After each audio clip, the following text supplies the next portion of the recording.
Welcome back. Today's episode is about a macro trend that is directly amplifying the aviation infrastructure opportunity in Dallas-Fort Worth, the Great Texas Corporate Migration. And I want to spend some time on this because I think it's a demand driver that doesn't get enough attention in conversations about aviation investment. Here's the core dynamic.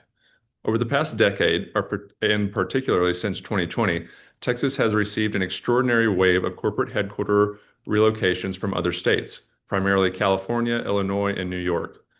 The reasons are well understood.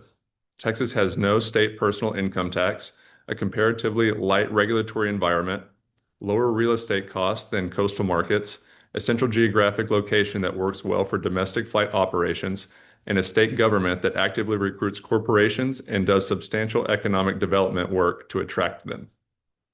The list of companies that have made the move reads like a Forbes most admired list. Toyota North America relocated its entire U.S. headquarters from California to Plano. Goldman Sachs established its consumer banking and asset management hub in Dallas. Charles Schwab moved its headquarters from San Francisco to Westlake, Texas, just west of Fort Worth.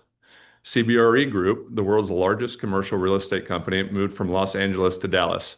McKesson, one of the largest healthcare companies in the world, moved from San Francisco to Irving. And the list goes on, with new announcements seemingly every quarter. Now, here's the aviation infrastructure consequence that often gets overlooked. When a company moves its headquarters, it doesn't just move its offices. It moves its corporate flight department. The aircraft that used to operate out of Van Nuys Airport in Los Angeles or DePage Airport in Chicago or White Plains Airport in New York, those aircraft move to Dallas. And when they get to Dallas, they immediately need hangar space, FBO access, and maintenance relationships at DFW airports. The demand arrives on day one of the relocation. The supply does not arrive for another 3 to 5 years, even if a development project is started immediately. The cumulative effects of years of this dynamic is extraordinary. Every corporate relocation to Texas has added aviation demand without adding any aviation supply.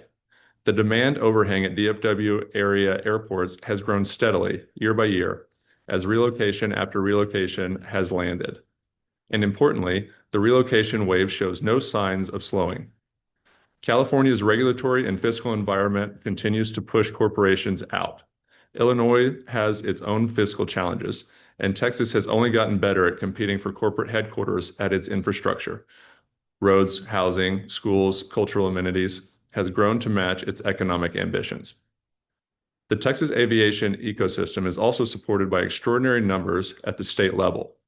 Texas ranks third in the nation for aerospace product and parts manufacturing firms.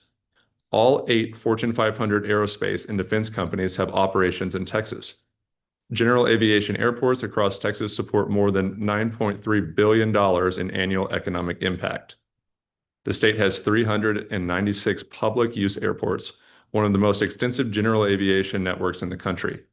This is an aviation state in a way that few others match, and the concentration of corporate aviation activity in the DFW metro reflects that broader ecosystem.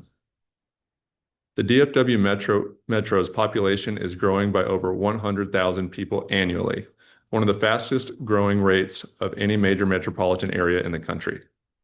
Each year, population growth brings more affluent professionals, more executives, more entrepreneurs. That's more potential aircraft owners, more flight departments, more demand for the infrastructure we're building. The macro tailwind in DFW is not just the companies that have already moved. It's the companies that are still coming, and that pipeline looks strong for the foreseeable future.